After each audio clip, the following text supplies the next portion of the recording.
Hello, hello. What a day. Okay, let's start at the beginning.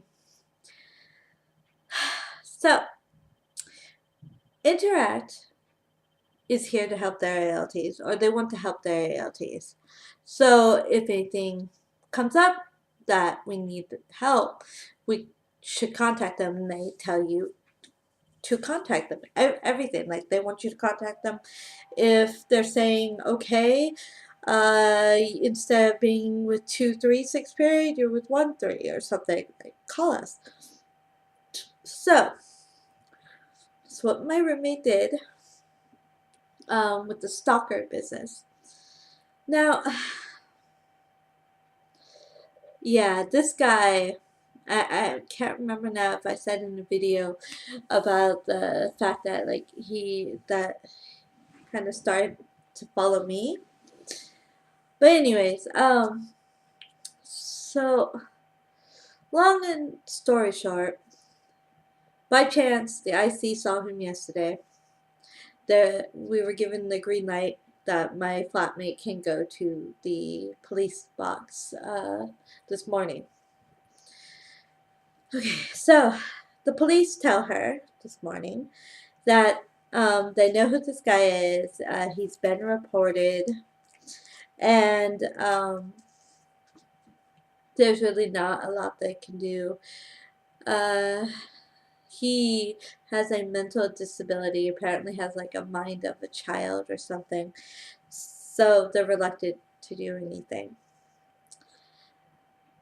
So I was kind of devastated when I heard it, and this guy was only just starting to focus on me, but like I have a lot of anxiety about all this happening, and I know this has been doing my flatmate over and the whole thing. So I just want this settled, but that's as far as we got. So Interact was called after that, told the results. What ended up happening, they called Tokyo office. What should we do? Tokyo office sent someone up here to go to the big main police station for this city instead of just the little police box right next to the train station. Nothing else really came of that as far as I can tell. But when I came home from work, it was just my roommate's mom was here. She's been here all week. And I tell you, that's another thing. This week has been stressful for me. I've gotten overmommed. I'm hearing noises. Anyways, I've been overmommed and this whole stalker thing, and then later. Okay, so anyways, the branch manager of my branch of Interact and someone else who works there in the office came to my apartment to talk to my flatmate's mother. I had not informed Interact that this guy had started to follow me one day because nothing really happened. He was following me. I turned around. He turned around and that was it. He had stopped following me at that point. Um, okay. So anyways, they came to assure her mom that things are going to be taken care of. And while they were here talking and telling us about the police, what happened today, the 7.2 earthquake that was just a bit up north here hit. And it was long, it was big here. Um, yeah, it went on forever.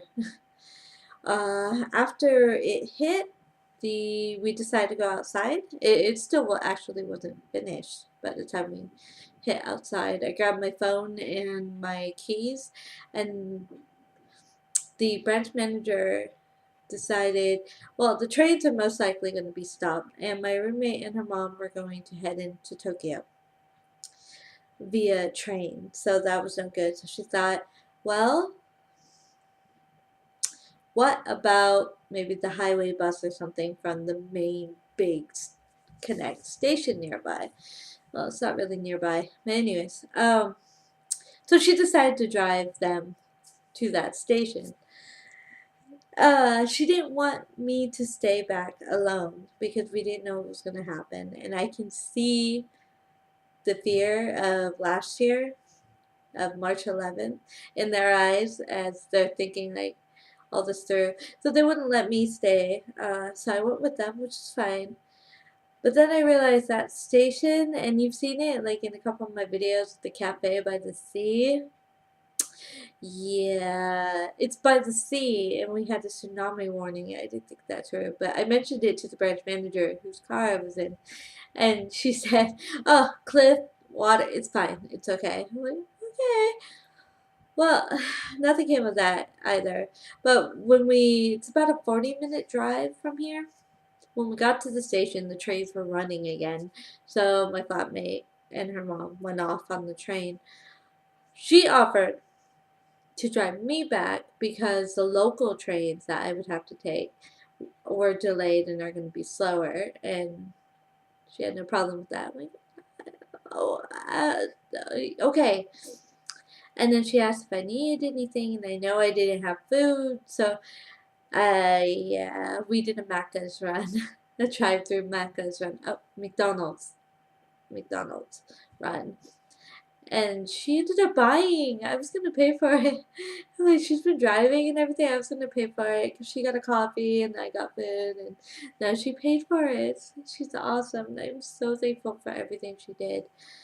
Um, but anyways, yeah. So when we got back to my apartment, she wanted to come up and make sure the hot water was working, and she was able to go home and get back to her family. But it was chaotic today.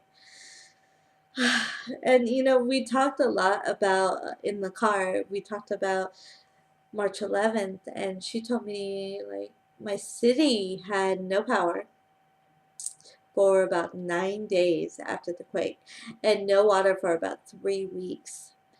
And they would use and save water in the bathtubs to use for like the toilet, so you could flush the toilet. And when that ran out, they got water from the river, the local river. And I just couldn't believe it. And I just hearing, the stories, because I came 4 months and I moved to the city 4 months after. And I saw the quake. The quake was in my face. Like, I could see it in terms of like the shrine had things falling over and this crack and all the blue tarps everywhere. But I've seen pictures from my town right after the quake, and they've worked really hard at the recovery. It's amazing. Okay, I think that's all for tonight. I'm tired. Yeah, I want to go to bed. Ooh, I was just thinking I wanted chocolate and I have an advent calendar. I want to go do that. Okay, until next time. Ja.